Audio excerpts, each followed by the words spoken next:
Maka air kalau bagi saya untuk detox itu pakai air yang di atas pH 7. Di atas pH 7, jangan yang asam. Karena air putih pun ada yang asam. pH di bawah 7 ada. Bahkan ada air yang dibuang mineralnya. Ya, Anda ambil air mineral. Air yang paling baik apa? Air yang tidak dimasak. Paling baik. Coba Anda pergi ke gunung, kan langsung diminum kan airnya kan? Itu yang paling baik sebenarnya. Cuman kan kita susah dapetin, ya.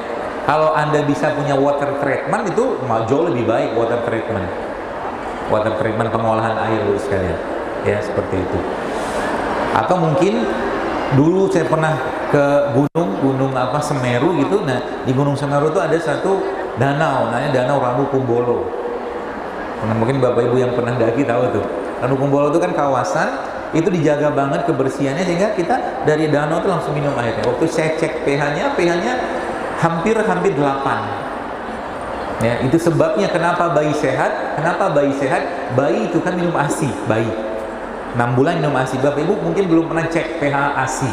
Saya pernah cek, bukan saya tapi teman, waktu istrinya melahirkan dia menyusui, dia cek pH ASI-nya dan subhanallah ASI itu pH-nya sama kayak air zam-zam.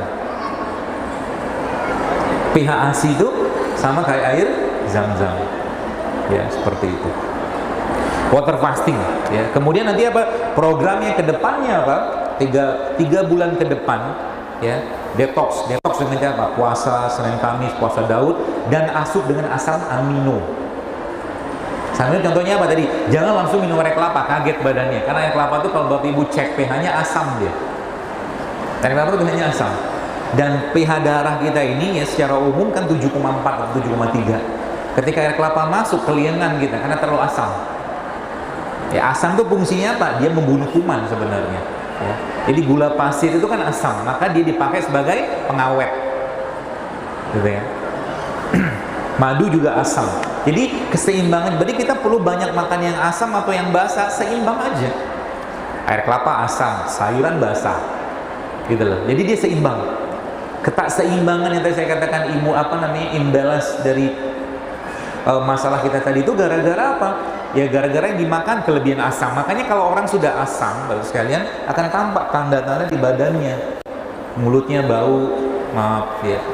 Kencingnya bau, keringatnya bau, badannya bau. Tidak heran kalau orang misalkan terlalu banyak makan jengkol atau pete, dia bisa air kencingnya kan bau ya. Karena memang jengkol tuh asam banget.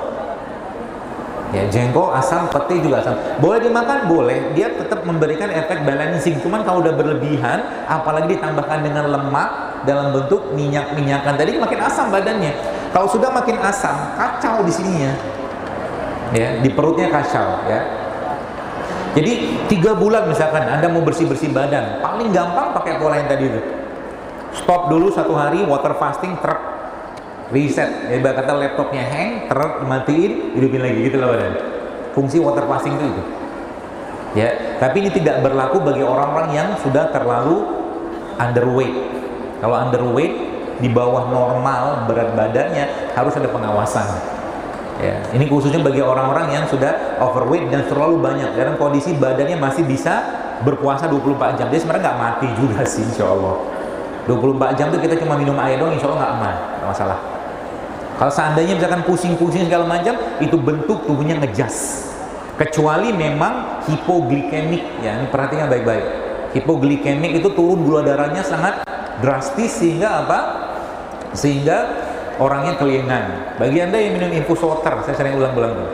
Infus water itu dia punya punya kemampuan untuk menurunkan tensi. Tensi cepat banget. Apalagi infusnya pakai buah-buahan. Sebabnya ada orang habis minum infusan kayak begini nih kan, langsung keliengan dia. Ada kan? Ada. Kalau sudah keliengan, ilmunya saya ajarin ya, informasinya. Kalau sudah keliengan, apa yang harus kita kerjakan? Atau apa yang kita bisa pahami? Kemungkinannya 2. Kalau nggak hipoglikemik, turun gulanya. Kalau nggak hipotensi, tensinya turun. Solusinya apa? Gampang. Kalau lagi hipoglikemik, ada itu aja, ambil madu, minum madu. Kapan atau di mana kita mendapatkan madu tadi? Di bawah lidah paling cepat.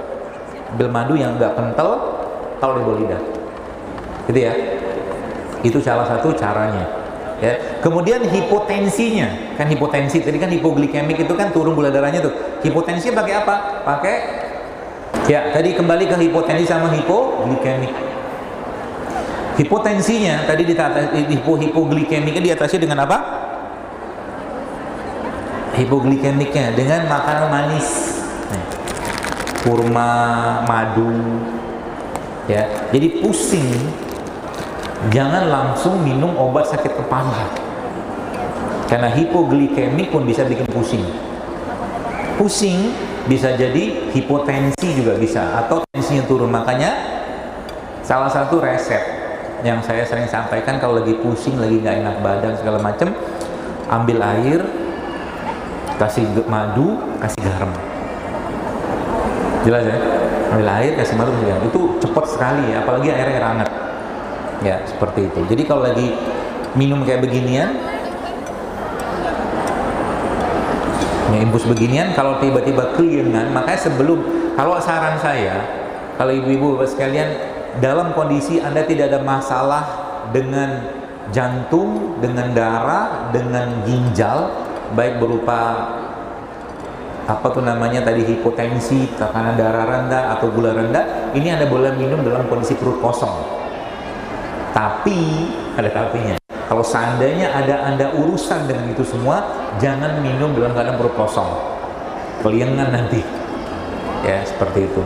Apalagi ada beberapa jenis rempah yang memang apa ya? Yang memang dia punya peran yang sangat kuat untuk menurunkan gula. Contohnya apa? Kayu manis. Kayu manis itu cepat sekali menurunkan gula darah. Ya, seperti itu.